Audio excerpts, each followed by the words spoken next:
Bonjour à tous, on se retrouve pour une nouvelle vidéo Duel Commander. Je vais commenter la suite de la dernière vidéo sur la round 2 du tournoi du jeu de la ligue du jeudi 28 ou 29 mai, non, 18 mai, bon bref, je me perds. Donc on verra s'affronter aujourd'hui Grist, le Planeswalker, contre Kess qu'on a déjà vu sur la chaîne. Match-up mid-range contre contrôle. Alors, je vais rappeler rapidement ce que fait Kess. Kess, c'est une 3/4 vol pour 4 mana Grixis. Décidément, des Grixis, on en voit pas mal en ce moment. Qui permet de jouer une fois par tour et durant son tour un éphémère ou un rituel de notre cimetière. Donc ça pourrait être des piocheurs, des anti-bêtes. En fin de partie, notre grave, c'est un peu comme notre deuxième main. Donc ça fait pas mal de value à long terme. Kess est plutôt dangereuse si elle commence à sticker le banc assez longtemps pour faire de la magie. Et en face, on a Grist. Donc Grist, 3 mana, Planeswalker, Golgari, avec un +1 qui meule une carte et fait un insecte 1/1 vert. 1/2 qui sacrifie une bête que tu contrôles pour déclencher un effet qui est de détruire un Planeswalker ou une créature adverse. Et son -5 qui colle autant de blessures que le nombre de cartes de créatures dans notre cimetière, si je dis pas de bêtises. Donc voilà. La game a déjà commencé, après il s'est pas passé grand chose. Tour 1, Halfling, donc c'est très embêtant pour le joueur de contrôle. Et tour 2, Grist. Départ classique. Rien de bien nouveau, on commence à mettre beaucoup de pression. On a Ghostlice qui va pouvoir gérer ce Grist, c'est parfait. On pouvait pas gérer on pouvait pas le contrer, mais par contre on avait quoi le reach, ce qui est rare pour un mana. Ça nous met plutôt bien et on fait tour de frog. Le départ de Kess qui est plutôt explosif, là on charte en général alors même qu'il était incontrable, plus frog. Frog qui va pouvoir se faire chunk block en début de partie par cet insecte, mais qui plus tard, si elle reste, pourra commencer à piocher des cartes et sera très très forte. Cependant, c'est full tap face au joueur qui a 4 mana en face. Là, il y a des trucs qui seraient problématiques. Je sais pas exactement ce qu'il joue dans sa liste comme drop. Je sais pas si par exemple il n'y aurait pas un Yawgmoth. Là, dans le spot Yawgmoth, ça ferait mal. 2 mana. On fait un bob, on setup, peut-être double drop 2. Ce qui serait bien, c'est d'avoir un anti-bet sur cette frog. Ça nous met. Ok, on fait un. Alors, si je dis pas de bêtises, c'est une 2/1 pour 2 noirs qui dit qu'on peut le sacrifier pour remove tous les marqueurs d'un permanent ciblé. Je sais pas si ça marche sur l'adversaire ou si c'est que sur nos bêtes. Mais je connais rapidement la liste du Grist que Kess affronte. C'est un Grist un peu combo-ish avec les terrains. Et il a notamment la combo Marilage Despian Stage. Et ce vampire marche également avec Marilage. Avec des Dips pour être précis, c'est le terrain en question. Donc on attaque avec la frog. Je pense qu'il faut chum block. On veut vraiment pas qu'il pioche. C'est 1/1. Ok, on décide de pas bloquer. Je pense que c'est une erreur, cette 1/1, à moins qu'on ait une Chord of Calling. Mais même ça, je suis pas sûr que ça justifie le fait de laisser piocher. On préférait 100 fois bloquer avec notre 1/1 insecte qui sert à rien. Je veux dire, ça va pas jouer à un dégât. Et lui empêcher une draw. En tout cas, selon moi. Surtout qu'on voit pas on n'a pas vu en face dans sa main de Chord of Calling. J'ai cru voir le Archmage druide, celui qui va tuto des landes, créatures, détruire des artefacts, des changements. Yavimaya et la dernière main, j'ai pas. Carte de la main, j'ai pas. Poussée fatale sur cette Halfling qui nous empêche de contrer. On a encore Arena of Glory en main, Snapcaster et 2 autres cartes que je crois que c'est Marchesa, mais j'ai un doute, dans la main du joueur de Kess. On suppose qu'on a un contre, sinon on n'aurait pas tué cette Halfling. Dans le cas où on n'a pas de contre, je pense qu'il fallait jouer cette Marchesa en parlant de Dark Depths. Le voilà. C'est problématique parce que on peut faire une 20-20 en instant speed, quoi. Et ça demande de. Ah! Et on a mis des bots pour donner célérité. Donc là, on peut faire une 20-20 en instant speed, indestructible, et attaquer avec et tuer.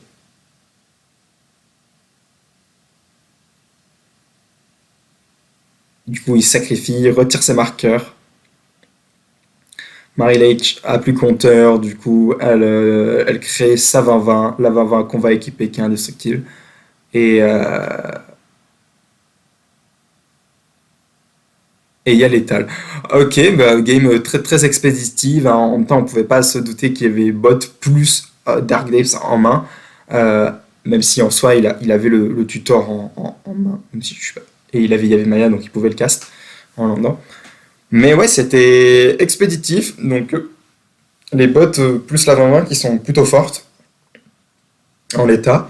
Indestructible, on n'a pas beaucoup de moyens de gérer ça en Grixis. Peut-être un edit chez Oldred.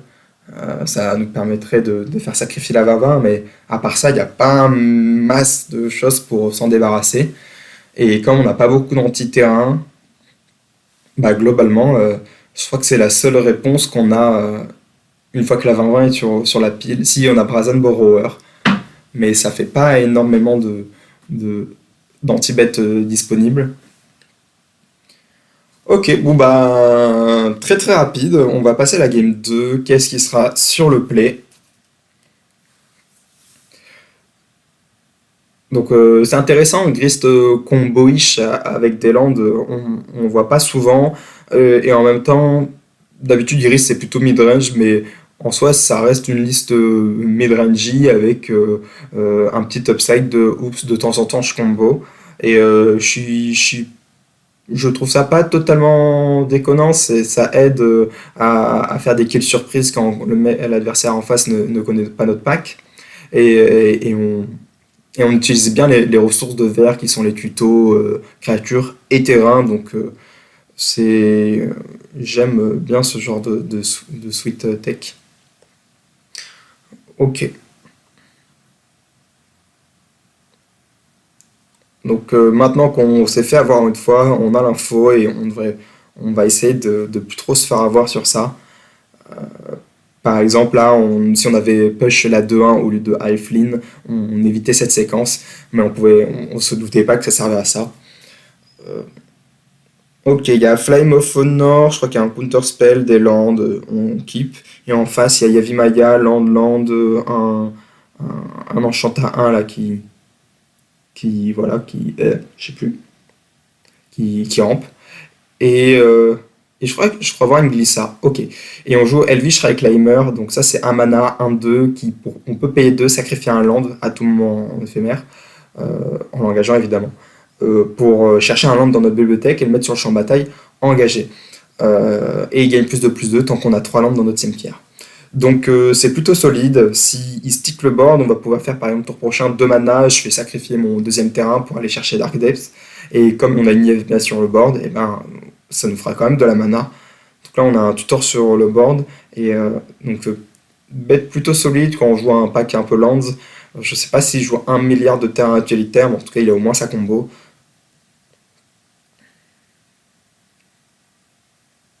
Donc ça c'est une menace, si on peut la check, c'est cool.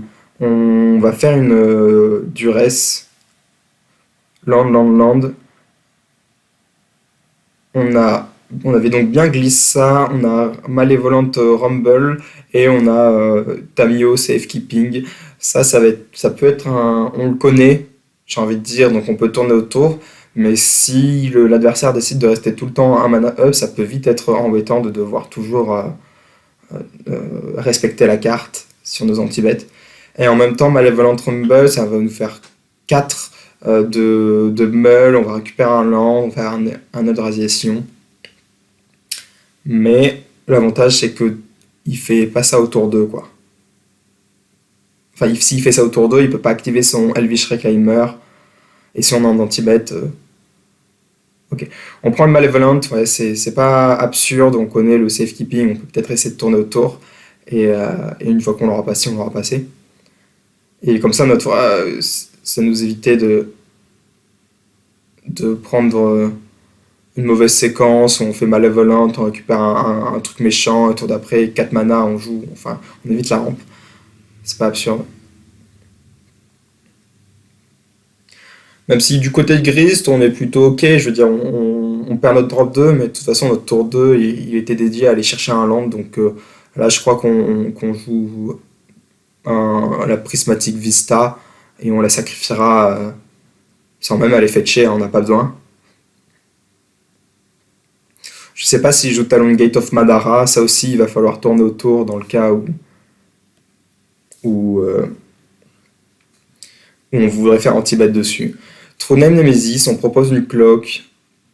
Bon, là encore une fois, si notre adversaire fait. Est-ce qu'il y a une séquence où vous pouvez nous tuer? S'il fait une séquence à base de je vais chercher Dark Depths, tour d'après, j'ai bot et je fais.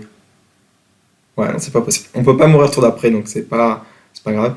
Euh, c'est dommage de faire ça, on perd un point de vie pour rien et on enlève un marais pour rien. Alors, ok, Thespian Stage. On a Yavimaya sur le board, donc notre Dark Depths il faisait du mana. euh, et c'est l'outil principal. On peut tomber sur un tuto créature après et aller chercher le vampire. Ok, je pense que je serais allé chercher Dark Death. Là, en l'état, Thespian Stage, on s'en fiche un peu. Et, euh, et on n'avait pas besoin de fetch, à moins qu'on se dise, ok, on veut sortir des landes de notre deck, mais je suis pas sûr que ça soit réellement significatif, hein, un land dans tout le deck. Donc on aurait pu juste sacrifier les fetch. Ok, on a nos 3 mana, là on a le choix, on peut faire Grist, ou alors on fait Glissa. Oui, c'est logique. Glissa, quand elle touche, on peut retirer tous les marqueurs ou 3 marqueurs? J'ai un doute. Ah, j'ai un doute sur Glissa. Est-ce que Glissa c'est. Je crois que c'est 3 marqueurs, mais j'ai un doute. Bon, en tout cas, si c'est 3 marqueurs, on pourrait aller chercher Dark Depths et retirer 3 marqueurs par 3 marqueurs. Et il faudrait qu'elle tape 3 fois. Et 3 fois, et on retire 3 en payant 3. C'est peut-être un peu dur.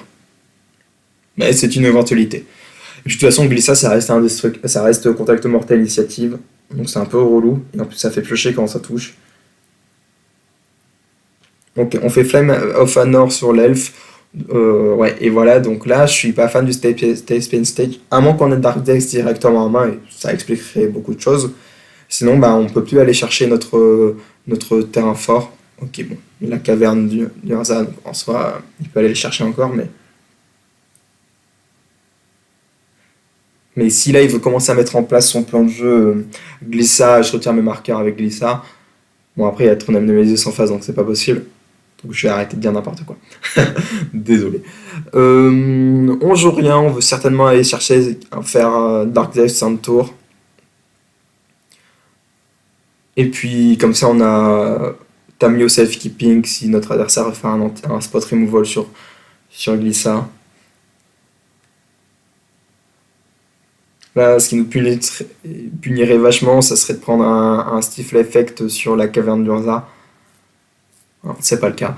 Donc là, on va chercher Dark Depths, je suppose. C'est le mieux en l'état, je pense. Ouais, Tronem qui 3 mur, un mur énorme, impassable. Mais 3 quand même, hein. Ça, il fait le taf à sa manière, mais encore une fois, c'est pas la meilleure utilisation de True Name. On aime bien avec True Name attaquer, mettre une cloak, jouer tempo, mais là on est un peu obligé de le garder en défense. C'est pas nul, hein, on annule sa glissa, on a fait du 1 pour 1 en soi avec ce True Name Nemesis. Mais est-ce qu'on veut vraiment faire du 1 pour 1 quand on joue True Name? Je suis pas sûr. 3 mana, 3 mana 1 pour 1, c'est un peu dur dans le format, hein. Pour 3 mana, on a envie de faire quasiment du 2 pour 1,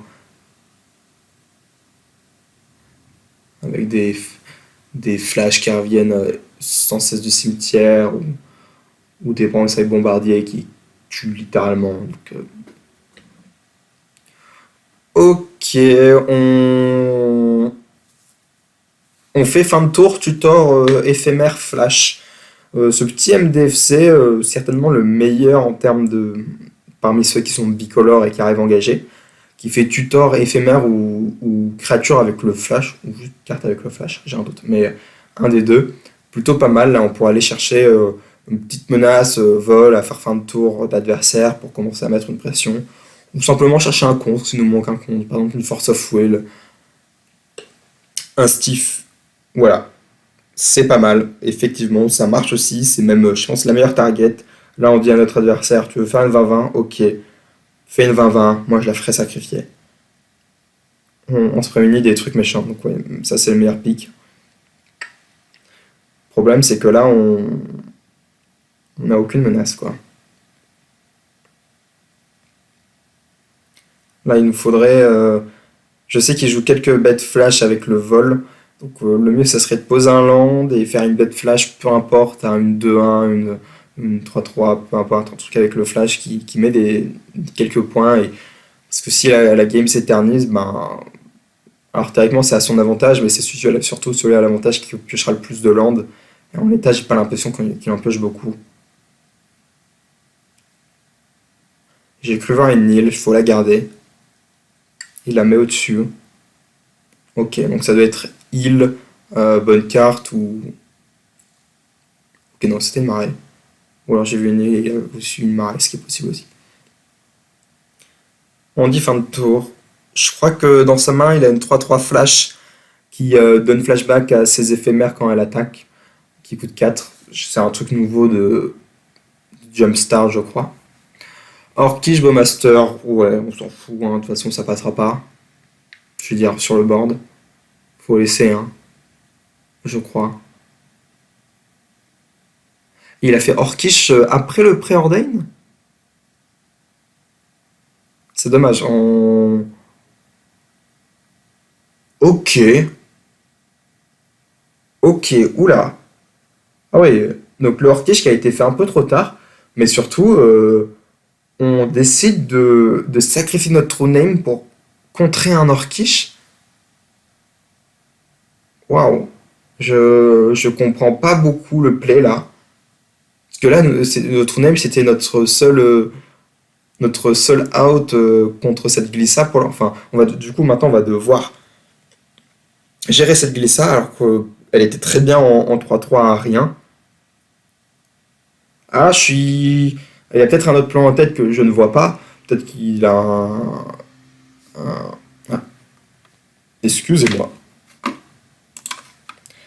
Peut-être qu'il a un truc que j'ai pas vu.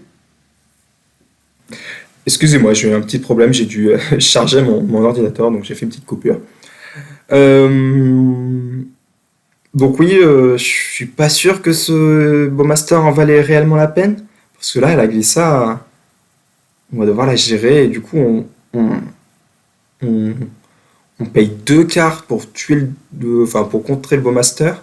Et on va devoir redépenser une carte pour gérer cette Glissa si on veut pas qu'elle pioche trop de cartes par tour. Enfin, une carte de plus par tour.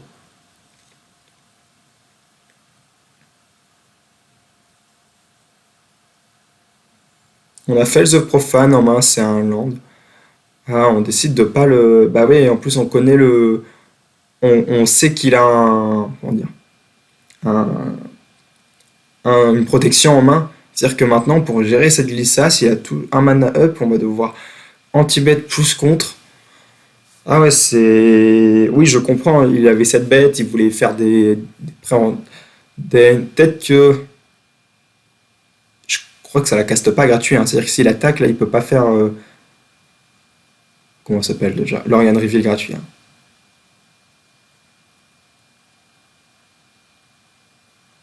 Surtout que maintenant, il a un deuxième token avec son Grist. Du coup, notre edit de Shieldred marche plus beaucoup.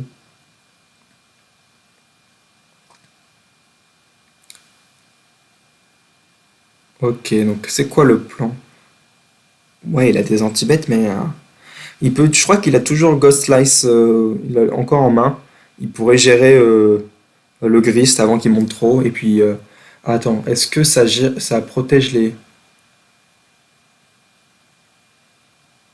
Je sais plus si son spell ça protège les walkers. Il me semble que c'est tout permanent, donc ça ne marche. Je crois qu'il faut laisser passer, on s'en fout de notre Grist, on pourra le recast. Et là, dans la situation, c'est surtout notre Glissa qui est vraiment bien. Ouais, je suis pas fan du play. Je pense que que Glissa a plus de valeur que notre Grist. Et une Grist, on pourrait le recast au tour d'après. Donc là, on peut théoriquement en plus, on peut attaquer avec notre 3-3 et rejouer notre God Slice du cimetière et tuer cette Glissa ou retuer le Grist. Enfin, non, on peut pas, puisqu'il a la défaussage totale.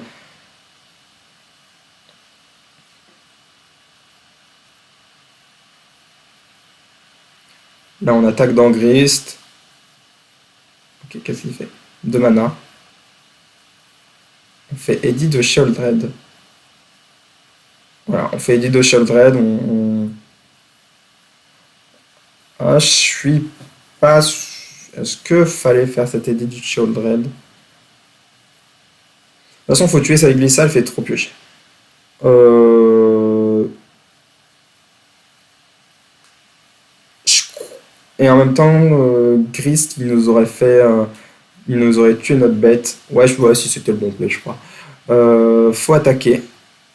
Il faut mettre 4 dans la Glissa.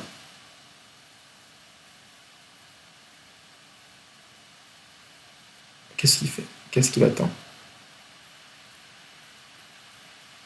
Surtout que c'est dommage, on n'a plus le mana nécessaire que pour faire Test Spin Stage, copier Dark Depths.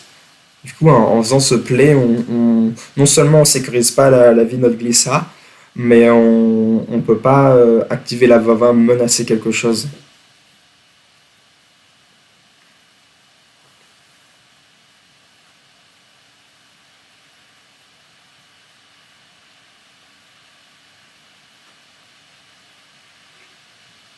Ouais, je crois qu'il faut tuer la Glissa. De toute façon, on n'aura jamais le. Il va faire la 20-20 en éphémère, on n'aura jamais le temps de. Ah, il hésite. Ah, ok. En même temps, théoriquement, si tour d'après il fait caisse, l'adversaire pourra pas faire sa fin 20 en fin de tour, enfin à la fin de notre tour, parce que ben on pourra juste faire Eddie des Sheoldred et la faire sacrifier. Donc il est un peu obligé, il sera dans le spot, il sera un peu obligé de la faire à son tour. Sauf que du coup, s'il lui donne pas la célérité, et ben il pourra pas attaquer avec, et on pourra la tuer au tour d'après avec notre Eddie Sheoldred.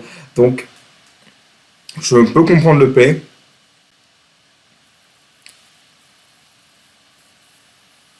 Mais ce plan marche que si notre adversaire, d'une part, ne donne pas célérité à sa 20-20, ce qui n'est pas non plus ultra facile à faire, donc pourquoi pas. Et d'autre part, si notre caisse survit. Bon, déjà, il a claqué une interaction sur notre 3-3.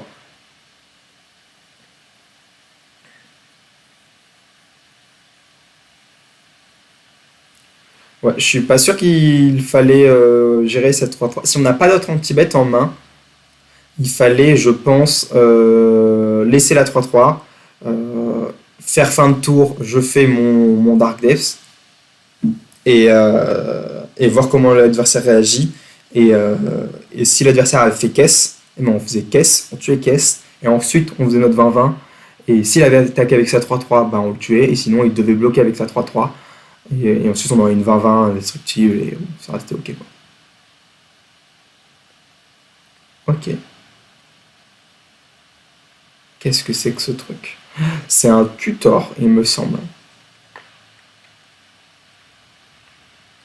Tutor, tu payes 2x, enfin 2 verts et x, et tu vas chercher, c'est une battle d'ailleurs, une bataille. Et quand on la fera, bon, je sais plus ce qu'elle fait retourner, mais de toute façon, on la fera quasiment jamais. Et ça va chercher un truc qui coûte X. Donc là, je suppose. Ok. On décide de prendre résilience. C'est pas absurde. On enlève la deuxième main de caisse. Du coup, là, la caisse, on fait un petit détour, mais la caisse, du coup, quand elle viendra sur le champ de bataille, elle pourra pas rejouer cette edit de Shieldred en fin de tour. Mais je maintiens encore une fois, je pense, que garder le dismember, faire l'avant-20 si l'adversaire fait pas caisse, et s'il fait caisse, dismember la caisse, et puis faire l'avant-20, me semble être un meilleur play. Et d'ailleurs, il fallait faire tout ça après avoir pioché, parce que ben... Hein, Ouais, tout ça après avoir pioché avec Glissa, on aurait dû d'abord attaquer avec Glissa parce que ça se trouve, on trouvait résilience au-dessus de notre top et on n'avait même pas besoin de cast tout notre tutor. Donc, généralement, piocher c'est quand même mieux. Ok, il décide de rien faire, le joueur de caisse. Il a peut-être pioché un gros spell. Là, il y a. En soi, il pouvait jouer caisse, mais bon, caisse faisait pas grand-chose parce qu'on n'a plus de cimetière. Mais au moins, ça bloquait cette résilience.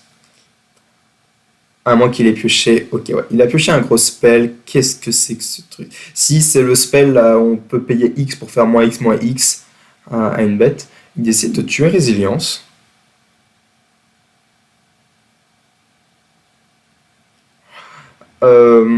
Ok, je suppose. Alors, si Résilience tapait la bataille et que Glissa nous tapait nous et que le dos de la bataille, il me semble que c'est un gros mob, euh, peut-être que ça doit être certainement de ça. Du coup, ça doit se justifier de tuer la Résilience et pas la Glissa, même si la Glissa est semi-meilleure en tout point. En tout cas, à ce stade de la game. Euh, 1, 2, on fait un précepteur. C'est pas mal. Dans deux tours, on a un tutor. Enfin, c'est pas mal. C'est pas ce qu'il y a d'idéal, mais au moins, on dit dans deux tours j'ai une bonne carte. Et peut-être une carte qui fera gagner, peut-être des bots hein, pour donner 20, célérité à la 20-20. Et une map. Ok. La map, ça pourrait aller chercher. Je sais pas s'il joue Talon Gate of Manara, mais c'est une option. On pourrait aller faire chercher Talon Gate. Enfin, ouais, on peut pas faire. Ah, typiquement, là, le précepteur, je suis pas sûr qu'il était bon. Ouais, encore désolé. Je fais devoir couper pas mal de trucs au montage. Donc, on peut faire la 20 et tour prochain, faire craquer notre map et chercher Talon Gate of Madara si on possède. On a un Métamorphosis dans notre main, on pourra même le cast. Mais là, je crois qu'on va juste faire 20-20, forcer le bloc et voir ce qui se passe.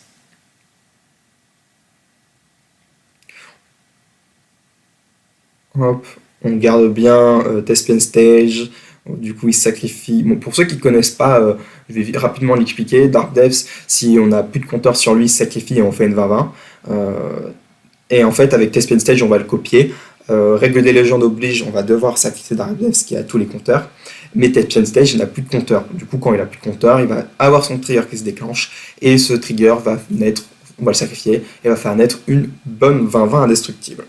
Du coup, là, le plan, c'est Talon Gate of Madara si on possède dans le deck, et sinon c'est juste attaque. Visiblement, on ne possède pas Talon Gate of Madara dans le deck. C'est dommage, avec notre petite toolbox land, je pense que ça serait pas absurde. On joue que deux couleurs, hein, c'est pas très dur à intégrer. Quitte à choisir, je n'engagerai pas celui-là. Mana, 2 mana. Ok, Doti. Où est passée la Glissa? Elle est morte comment? Je viens de réaliser, j'ai totalement pas vu comment elle était morte. Elle a dû se prendre anti-bet, j'ai vraiment pas fait gaffe. Euh, Si, elle a dû se prendre le même anti-bet que Résilience, certainement. Ok, on prend Echo in Deeps. C'est un land qui, quand il arrive, fait une copie d'un land au cimetière. Ouais, c'est un peu moyen. Quoique, ouais, on va proposer une deuxième 20-20 au prochain. Parce qu'en soi, Echo in Depths tout seul, si ça fait une copie de Dark Depths, ça ne suffit pas à faire la 20 puisqu'il arrive avec les compteurs. Mais comme on a un tutor au tour prochain, donc on pourra théoriquement aller chercher, je sais pas, la créature de 1 qui se sacrifie pour enlever les marqueurs. Donc on a une deuxième 20-20 en backup au tour d'après. Ça, c'est plutôt ok en vrai. Et si on n'a pas mieux, ok. Donc ouais, il le joue, c'est une copie, tout ça, tout ça. Du coup là, on va devoir jouer caisse ou en tout cas un volant pour bloquer. Et même si on joue caisse, on n'a plus de. on- Il va faire tutor dans juste anti-bet et du coup on perdra la partie sur cette 20-20. Ouais, et elle le sait, donc il abandonne. Euh, voilà, voilà. Intéressant, Grist combo, pourquoi pas. J'avoue que Grist, normalement mid-range, parfois ça a un peu de mal à tuer. Grist, bah, ça met un peu, pas énormément de board, ça va être un 1 par-ci par-là, mais jamais de quoi tuer réellement. Et on est obligé de jouer pas mal de bêtes autour, et parfois bah, ça fonctionne pas. L'avantage de jouer une petite combo comme ça, euh, même si j'ai quand même l'impression qu'il est, il est, je sais plus parler. Il est dédié, je sais plus, dédié, pardon, voilà. C'est le verbe dédié que j'arrive plus à conjuguer. Beaucoup de place dans son deck, mais pourquoi pas. Ça restait intéressant, contrôle contre combo, terrain, midrange. Même si on n'a pas beaucoup vu de midrange, finalement, il s'est fait tuer 2 fois à la combo. Voilà. En tout cas, désolé pour les coupures et je vous souhaite à tous une bonne journée.